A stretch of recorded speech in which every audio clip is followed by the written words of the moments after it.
As we get into adulthood, most of our neural maps in the brain, certainly our sensory maps and our cortex, our motor maps that allow us to move in particular ways, those have been established. You can still change them, but they've mostly been established throughout childhood and into our early 20s. And if we want to modify those circuits with neuroplasticity, there are a couple of key requirements. One, you need to be alert. You can't get neuroplasticity. That is, you can't trigger neuroplasticity unless you're alert. You also have to be focused. This is critical and differentiates adult plasticity in a major way from plasticity when we're young, where we can learn by passive exposure. Okay? When we're young, we can learn by passive exposure, or even better, by focused exposure. But when we are adults, we need alertness and we need focus. Just passively being exposed to music or to a motor pattern is not going to allow us to change our nervous system. That's been shown over and over again. Fortunately, what also has been shown over and over again is that if we are alert and we're focused and we are determined, especially if we undertake what's called incremental learning, where we go after small bits of neuroplasticity repeatedly over time, we can get as much neuroplasticity as one observes in childhood. It just takes longer and you have to do it so-called incrementally. There's a lot to say about that, but for sake of today's discussion about the vagus nerve, I just want to tell you that there's a particular pathway in the brain that involves the molecule acetylcholine. Acetylcholine is used to contract the muscles. It's released from motor neurons in the spinal cord onto muscles to contract the muscles. It's also used in the brain and elsewhere in the nervous system, and it does a lot of different things. It's actually involved in generating the rhythms of the heart. But acetylcholine released from a particular nucleus in the brain called nucleus basalis. The acetylcholine released from nucleus basalis is what we call permissive for plasticity. In other words, if you have acetylcholine released from nucleus basalis into the brain, plasticity is much more likely to occur. And in fact, acetylcholine released from nucleus basalis is sort of like a gate whereby if you release acetylcholine, the opportunity for neuroplasticity and learning is available for some period of time. So the question therefore becomes, how do you get acetylcholine released from nucleus basalis? There are these incredible experiments that have been done by Mike Merzenich and colleagues showing that if you stimulate nucleus basalis to release acetylcholine and you expose an animal or a human to a particular sensory stimulus, the brain remaps very fast according to that experience. Just enormous amounts of plasticity that you wouldn't observe otherwise.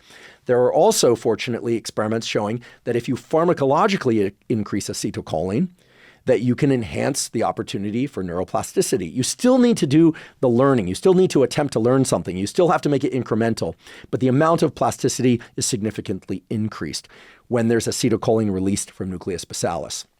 So in the absence of deep brain stimulation using an electrode, which most of you fortunately will not experience because it requires drilling down through the skull and placing an electrode in basalis, and assuming that you're not taking anything to increase acetylcholine transmission to learn, although there are ways to do that.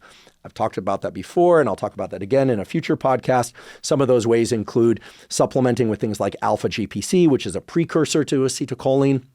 There are some other precursors to acetylcholine or things that stimulate the release of acetylcholine, such as huperzine and things like that, that will open the opportunity for enhanced plasticity for a few hours.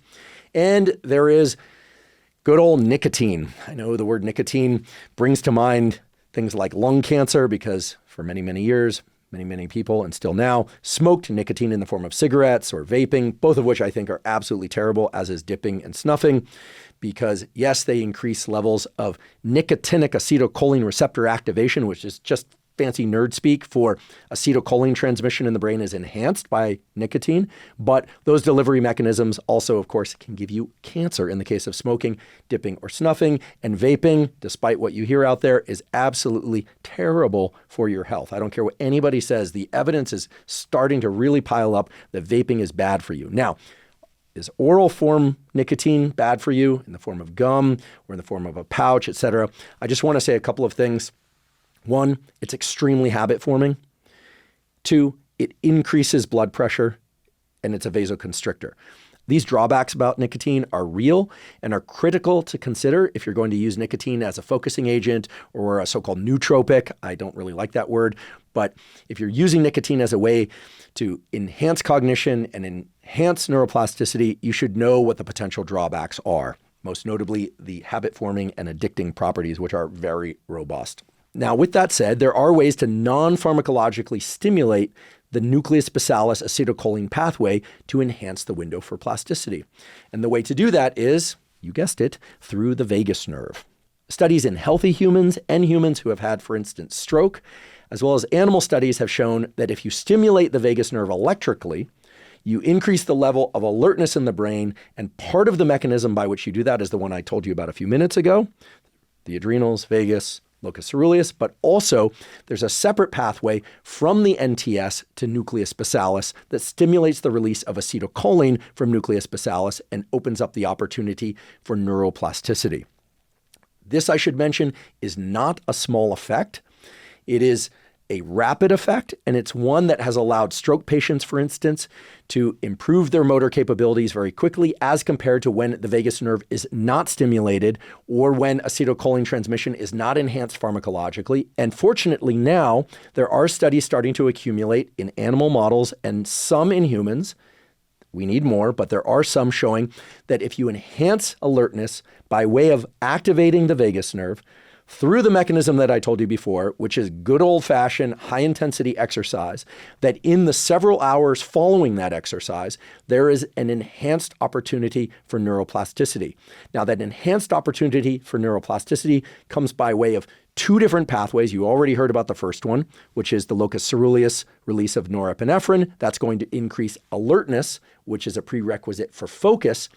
And it appears to be the case that the release of acetylcholine from nucleus basalis that's also triggered by this high-intensity exercise is what allows for that alertness to be converted into focus. And those two things together, alertness and focus, are the triggers for adult neuroplasticity. If you think about this, this is really exciting. For 25 years or more, we've known that plasticity is possible in the adult human.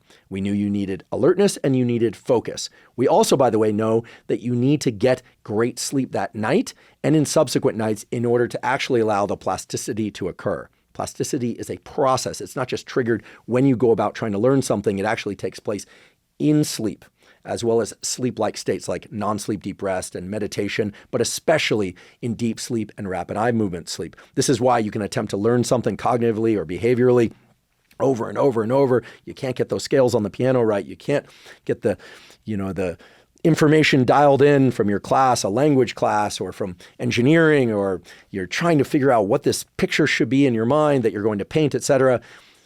You work at it, you work at it, you work at it, you sleep, and then one day you wake up and suddenly you have the skill. It's because the actual rewiring of those circuits that we call neuroplasticity occurs during sleep, but it's triggered in those moments of incremental learning and really struggling. And keep in mind, the struggle to learn something, that friction is part of the neuroplasticity process. And it's oh so clear now that alertness and focus are the prerequisites for plasticity, that alertness is coming in large part by way of the release of norepinephrine from locus coeruleus, that the focus is being augmented, and perhaps it's even originating entirely from the release of acetylcholine and nucleus basalis that acts as sort of a spotlight on a particular set of things that are happening while we're trying to learn. And then that triggers the plasticity process, which takes place during sleep.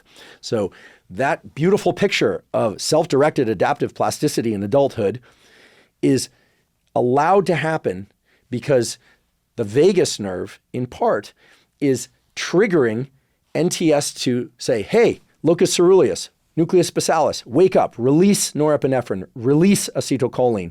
Now's the time to learn. So what this means is, if you're struggling to learn, if you want to continue to have robust neuroplasticity, if you happen to have some damage to motor pathways, or you're having trouble with focusing and brain fog, keep in mind, focus itself is served by a circuit that is subject to plasticity. You can actually get better at focusing by working on focus just the same way you would on any skill.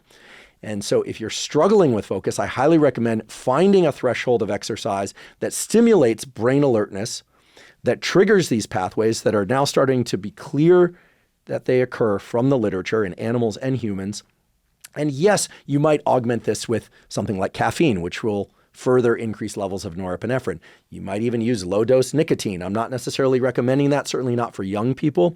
And you do need to be aware of the habit-forming, aka addictive properties of nicotine. You definitely don't want to consume it in any form that's going to cause you to increase your risk of cancer or popcorn lung from vaping.